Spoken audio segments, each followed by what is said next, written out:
made it important that we need to disrupt ourselves. Yes, this is the time. I'll tell you why this is the time also. But before all that, let's understand how many of you have brought some kind of change, and what kind of change that you have brought to in your business from the pre-COVID operations to current operations. Some change we would have brought in our business, okay? Because obviously things are not same to as it was 2 years before. What is that small change or big change, whatever modus operandi that we were operating? What is that we have brought in our business?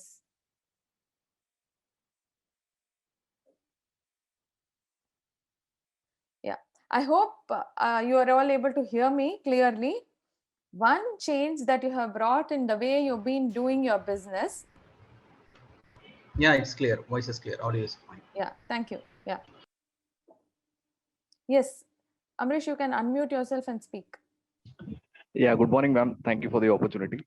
So one change Yeah, that I welcome. see is, for sourcing and the deals, predominantly we used to travel a lot, and Okay, today the communication per se is happening through Zoom meetings, as you have clearly pointed out. So, great. that avoids a lot of that also saves a lot of time, and by that measure, you can optimize your resources as well.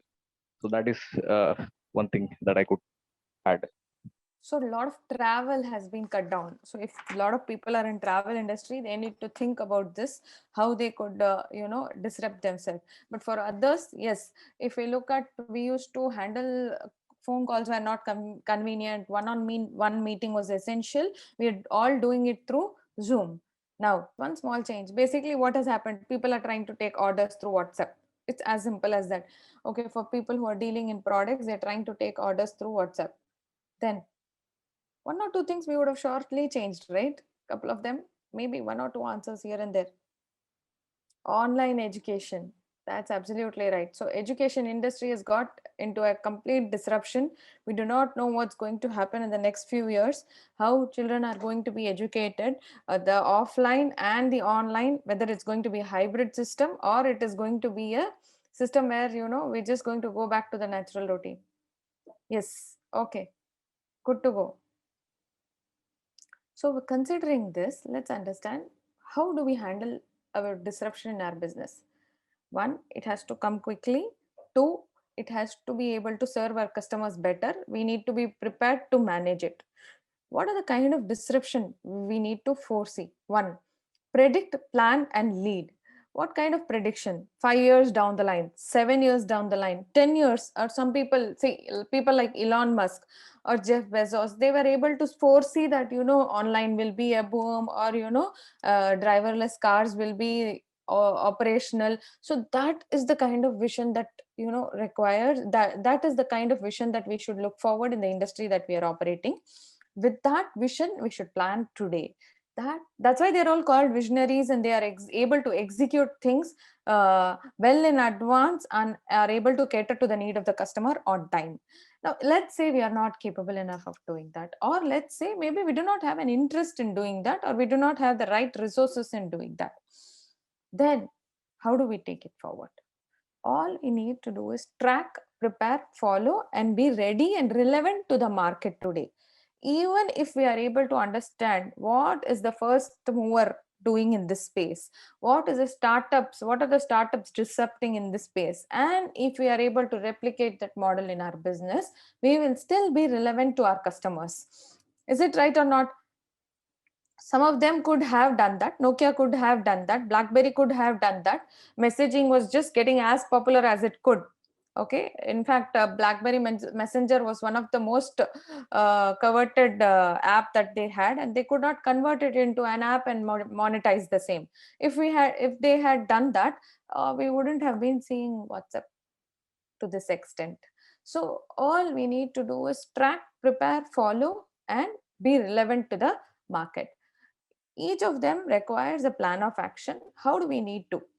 We need to have a team. Okay, let's say we are all entrepreneurs where we do not have a team, but then we need to create the time and space for thinking beyond our current operations. So what are our current operations? We buy goods, we sell them, we are handling our current customers. But we need to think of who will be our future customer. Is the current customer going to be the future customer as well. Yeah. Then second part is, what is a 5-year and 10 years vision from now? I've already mentioned this. It requires some amount of time, energy, and effort to understand or at least envision that this is possible in the next 5 years. This is what is going to come to a boom. A lot of government initiatives, if you follow, no, you will understand. See, what happens in government initiatives is there are people who are well versed with that subject or industry matter expert, and they are looking to promote a policy towards a direction. For example, electric vehicles, that they are promoting it to give a new face to the vehicle industry. Now if you are in the same space, then you need to see, are we aligned to that? Is that possible for us? Okay, then you have to raise capital, implement, test whatever your product, or a minimum viable product that you have created through your vision, and then repeat the same thing. It's not as difficult as we think it is difficult. All we need to do is make sure that we devote that amount of time for the future growth. Immediately what happens, see what happens when you have a vision like that, even if you have hindrances, hurdles, you will be able to cross through them because you have a larger vision, keeping in mind what you can do in your industry or your space of operations. Next one is track, prepare, follow, and remain relevant. As it's actually not difficult. This one is for sure not difficult. If you are unaware about what is happening in our industry, then it is a challenge. Let's say you customer feedback. Everybody has a mechanism of collecting customer feedback. If you are able to collect the customer feedback, understand what is happening, what is their pain point that is still not being solved. Yeah, if we are able to do that, then we should be understanding, yes, is there a methodology in which we can connect to that. Store product and market data in a structured form. Now you understood from the product suppliers, they might have a challenge. What is the market leader doing? Is it something that they are trying to take care of a new need of the market? Is there a this thing? Yeah. Next, is there a method in which you are incorporating the same thing in your regular MIS and discussions? Let's say you understood, yes, now my market is heading towards some kind of digitization where the orders are going to come through some kind of digital platform only. When something like that happens, we need to understand that how can we embrace it?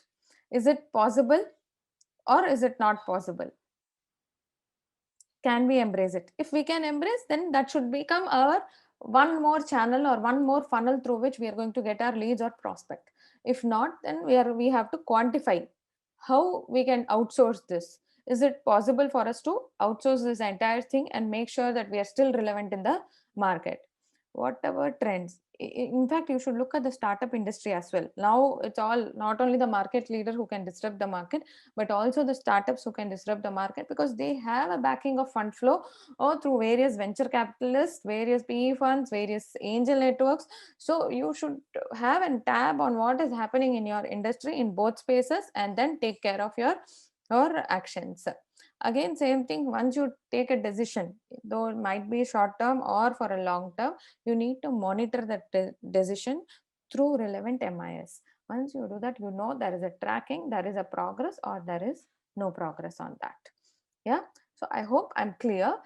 Okay, now considering all this, okay, let's say collection of customer data, product, and this thing, is there something in your mind that says, yes, this is what I need to do in my business? Let's say you are in textile business, let's say you are in either logistics business. What is it, that one thing that you triggers you from here that you need to take care in your business? You can share it through chat.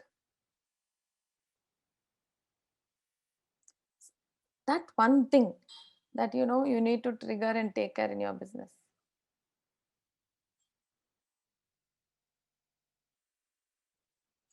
Yes, Deepa.